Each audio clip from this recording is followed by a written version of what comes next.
Atentos los mayores, atenta la reciera, que están aquí los cuentos de Enrique Carballeira, están aquí los cuentos de Enrique Carballeira. Cuentos de trazo suelto.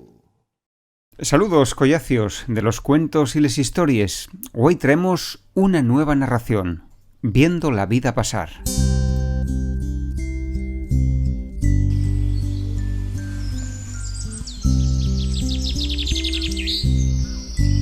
Esta y la historia de dos bonos collacios.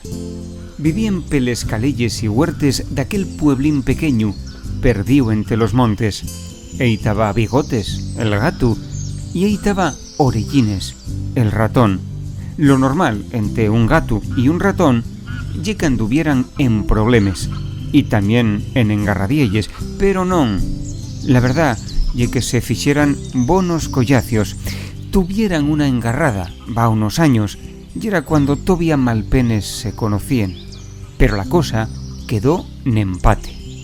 Dende entós siempre andaban xuntos, paseaban peles huertes, comían lo que ellos echaban en dalgunes cases y después durmían la siesta.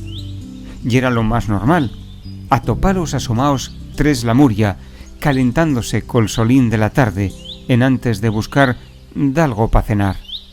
Y peles nueches durmían nuna tenada, una tenada enllena de cómoda hierba si facía frío, o nel horru, baxo les estrelles, si yera verano.